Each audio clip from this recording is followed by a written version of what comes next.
Good evening. You're watching the smoking section every Wednesday, 7 p.m. Tonight, I am very happy, kind of a last-minute thing, that I contacted you, and Keldin Sergheyev is here. Thank you for having me once again. And we have a few topics to talk about, but one thing that crossed my mind, we're both kind of, I think you said you were a bit of a Luddite, is that correct? Yeah, I think that's fair, yeah. And I am in many ways, probably most ways, and one thing that was interesting to me is tonight I got a phone call from somebody who is a friend, who calls occasionally, not someone I know a lot, and because I have a landline without caller ID, I pick up the, I don't know what you call that, the receiver, is it called the receiver? You know, that thing that's attached to a... Yeah. Is that called a receiver? It may as well be. Okay. I'm sure as long as you're consistent, people will start to know what you mean. Right, but it's sometimes nice to know, to define What it your was once terms, called, as it were. I think it's called a receiver, yes. You pick it up like that and you put it... You receive. And people make this, this like... Yeah. This sign? Yeah, exactly. And it took me a few moments to determine who it was on the other end of the line. Right. Now, that faculty that I was exercising is called voice recognition in the computer world. It's a term, but nonetheless, we use it. Our own minds use it. And it took me a few, as I say, moments, before I said to myself, who is this? Right. Right. And, and I'm just thinking, why is it do I like not to have caller ID? And, and that is one of the reasons, I realize, because I exercise that faculty of voice recognition. I'm listening to the tone of the voice. Is it male? Is it female? Is this a, Robocaller. A what? A robocaller. Exactly. From one of the political campaigns. But my point is that when you have caller ID or you have a cell phone, you don't go through that. Your faculty of voice recognition is not called into play. Yeah, could it atrophy? Yes. Yes, as an example. What do you have any thoughts on that? Would you like to comment on that? What do you think? Well, I understand the desire to reclaim your abilities from the digital world. Right. Right? So many things that we took for granted and we're quite good at are just happen to be the things that are easiest for computers to do as well. So although voice recognition is hardly easy for computers to do, they're getting better. Right. So I think that it might feel like a small victory to reclaim that ability. Although caller ID is not voice recognition for computers, it's really just number recognition. Right, but the point is, most of my life, there was no such thing as caller ID. Right. So, for example, when you reached for that receiver, it was a mystery. It was a mystery. Yeah. You didn't know who was going to be on the other end of the line. I know we have to reach for even more mysterious things. And I like that. Hole in our lives. But then, in addition to that, I also like the fact that it exercises my ability to recognize a voice, whereas those persons who have caller ID or have cell phones and that type of thing, they don't have to exercise that mostly. Sometimes they do, but and would you agree with me? Wouldn't you agree with me that if you don't exercise your mental faculties, they will atrophy, or there's a danger of that? It's a plausible danger. I agree that it's a plausible danger. I don't know whether it's a strong enough principle to automatically apply to any new mental faculty that we talk about. Well, I don't agree that it's universal enough that we could say, oh, voice recognition, don't exercise it, it must atrophy. I would have to see some hard data. Well, I think I think it would be a pretty hard experiment. In the scientific, if we're talking scientific methodology, to design an experiment where you have people who over a 5 to 10 year period have caller ID, and then you have other people, obviously you're going to use randomized people, who don't have caller ID, and then you test their abilities at voice recognition. Right. That would be a pretty difficult experiment to fund and to design, I think. I'm not Are sure. you challenging me to come up with an experiment? Well, I mean, I'm asking you to agree with me. I would love I'm to. asking you to agree with me. I agree with you, Steve. Do you really? No, you don't. Okay, well, you don't Well, know. I think you could try and come up with a hypothesis that was falsifiable. For instance, Theoretically falsifiable. right. Well, as we've mentioned before on previous times that I was on the show, what's unique about scientific theories is that they are falsifiable, right? This is the idea of science that was promulgated by Karl Popper, which is that the scientificness of a theory is how falsifiable it is. Right. Now, nothing in science is ever proven true. The only thing you can ever do is show that something is false. And then he has the black swan. The black swan, Right. which is I mean, it's a Karl Popperism.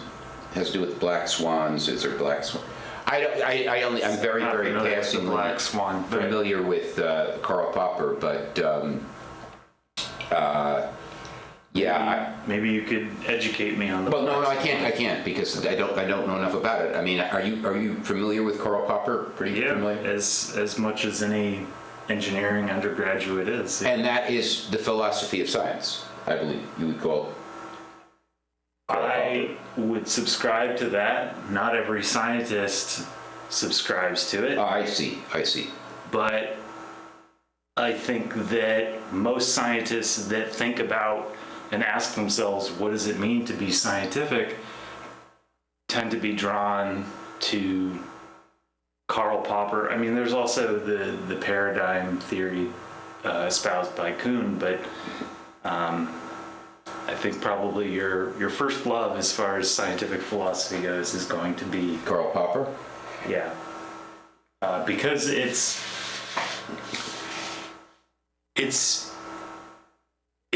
definitely draws a distinction between scientific knowledge and other knowledge. And non-scientific knowledge. Right. Yeah. It also makes things pretty clear cut because it's easy to say when it's much easier to say when something has been falsified than it is to say when something has been proven.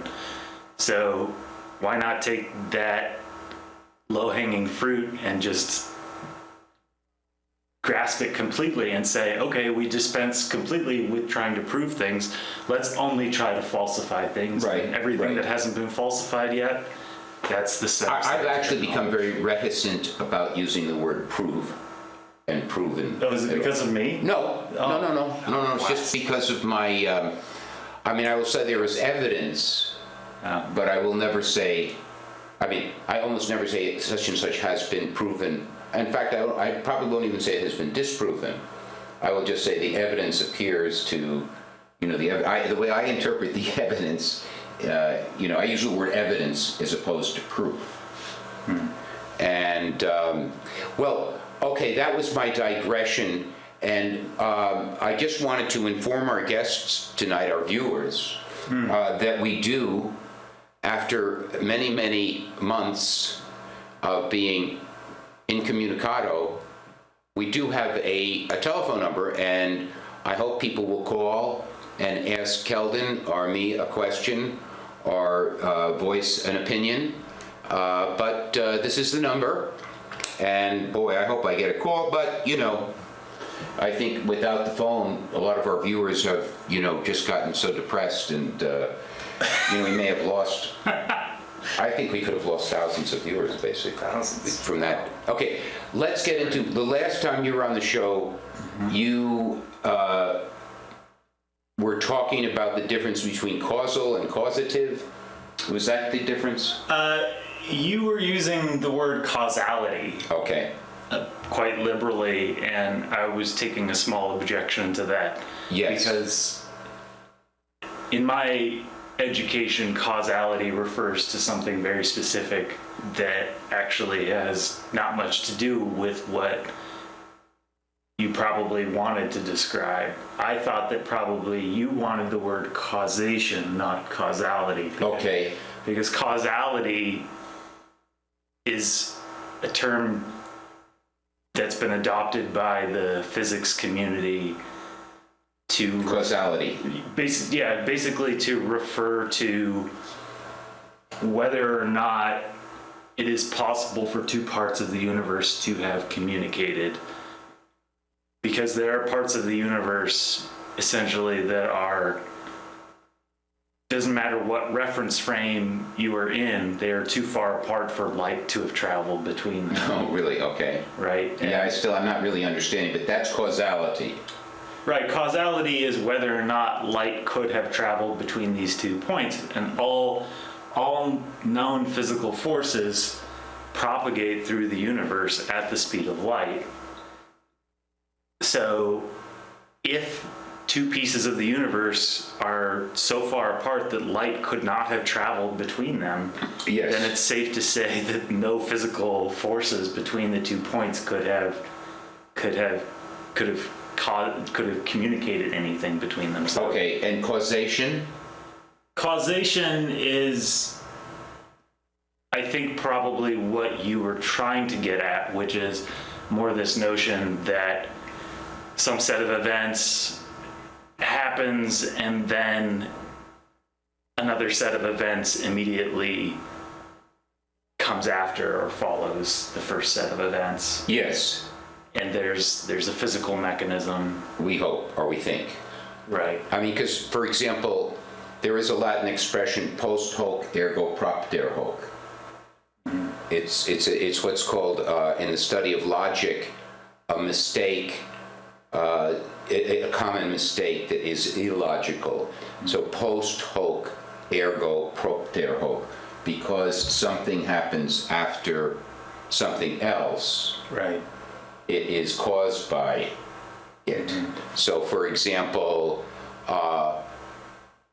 someone smokes, let's say, and then they get X, Y, or Z. Therefore, the smoking must have caused X, Y, or Z. So you would like to establish that correlation does not imply a causation. Well, right. Well, the point is, in the Latin term, post hoc ergo propter hoc, it is a fallacy to kind of, and it's a common fallacy to associate, something that happens after something else simply because it happened after something else. Like, I'll give you an example. My sister was telling me that a friend of hers used to have these Christmas parties. And when she had the Christmas parties, she would have everyone sit down at a table and she would serve them. And when she changed to a buffet style, her aunt stopped coming.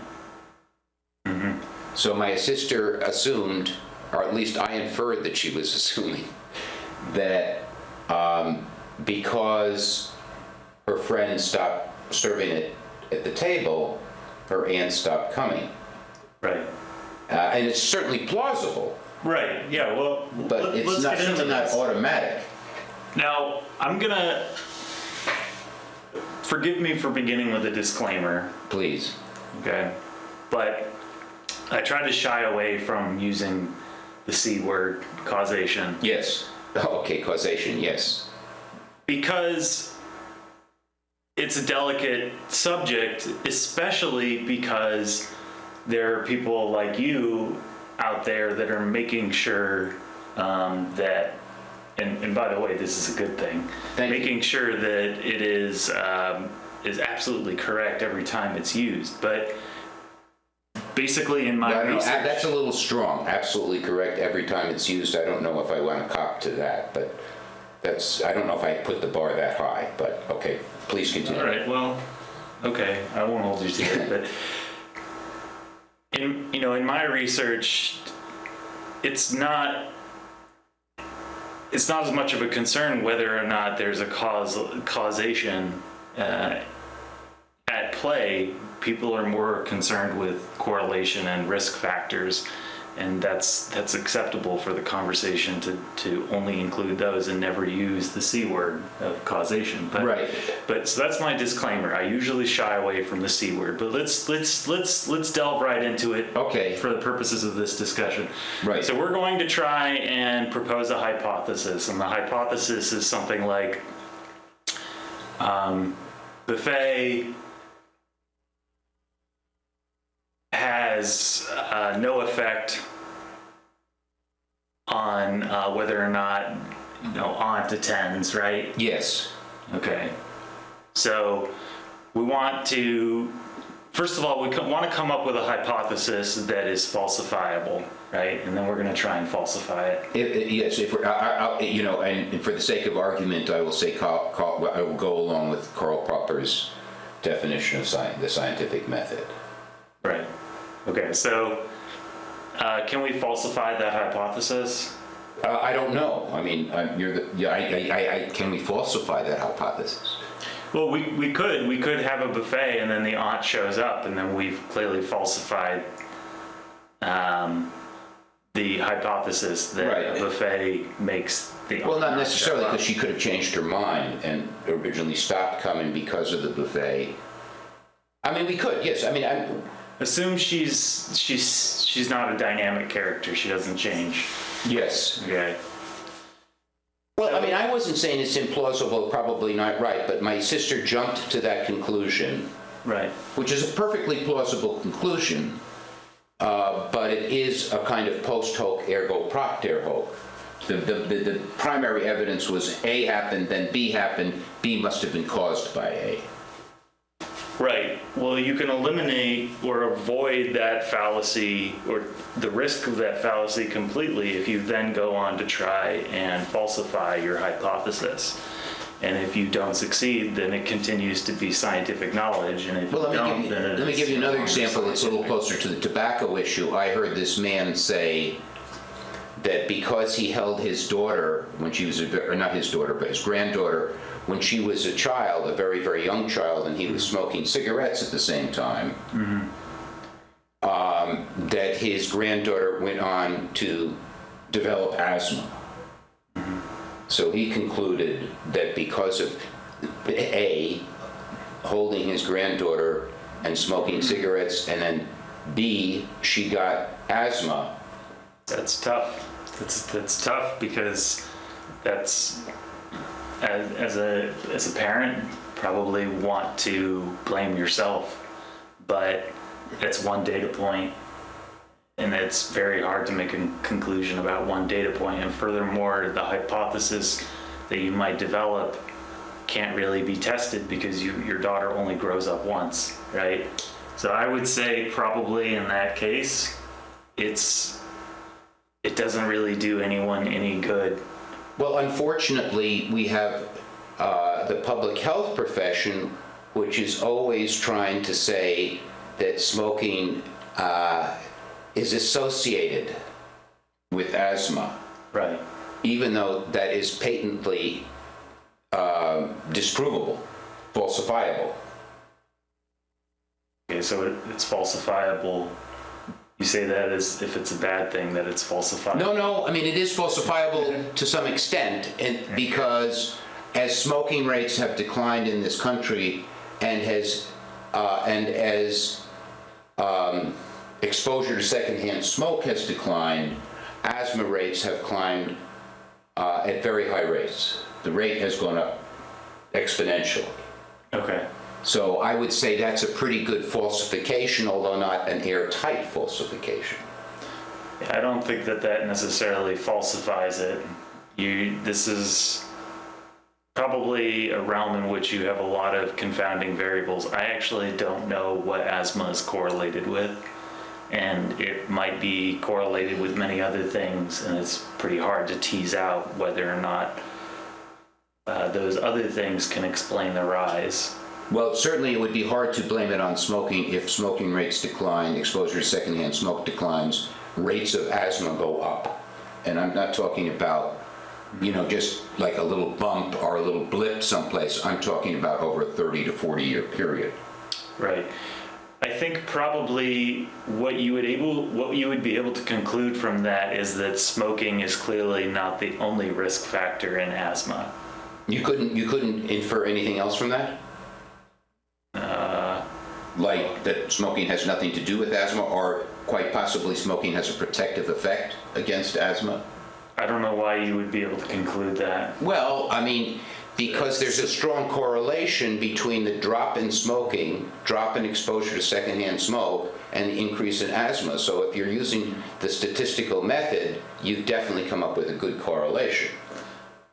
So let's say you have 5 things that appear to be well correlated with smoking.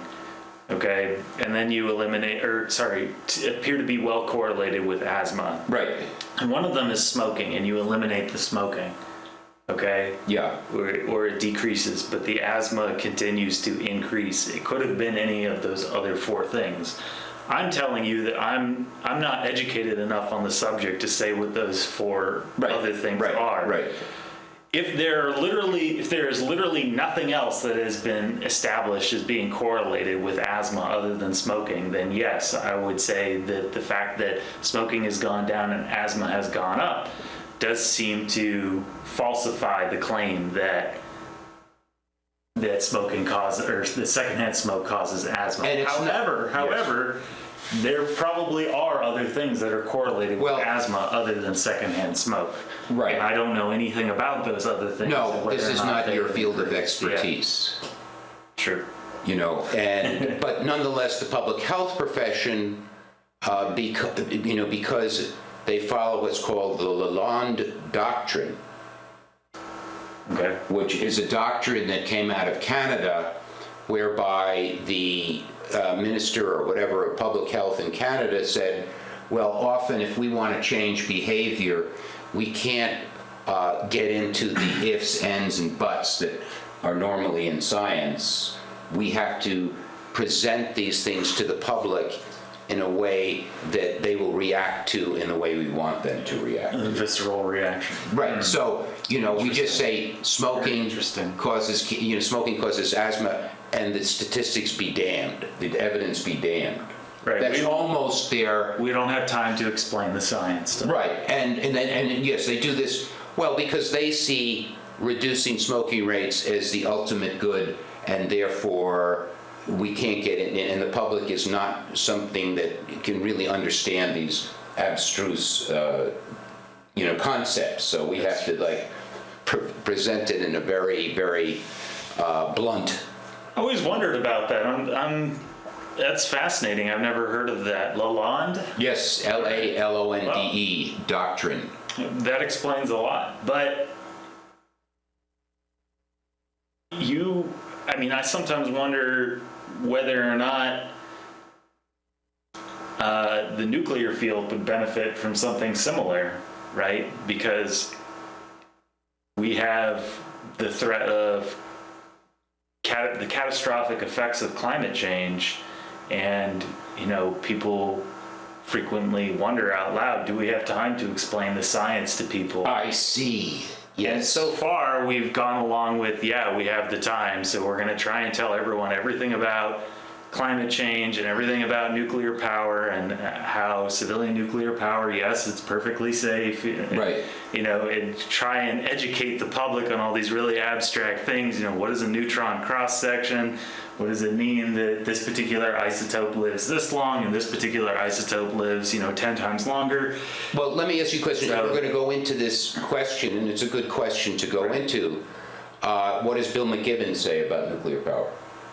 I don't think that he's terribly in favor of nuclear. Mm-hmm. He doesn't see that as a possible, alternative to catastrophic climate change. I think that he does. I think he's probably not really able to not acknowledge its benefits. If you look at that time, that's a atomic clock we have here. I brought that in for your sake. Oh, thank you. And we have 10 seconds left. So I hope you're going to come on. We will continue this discussion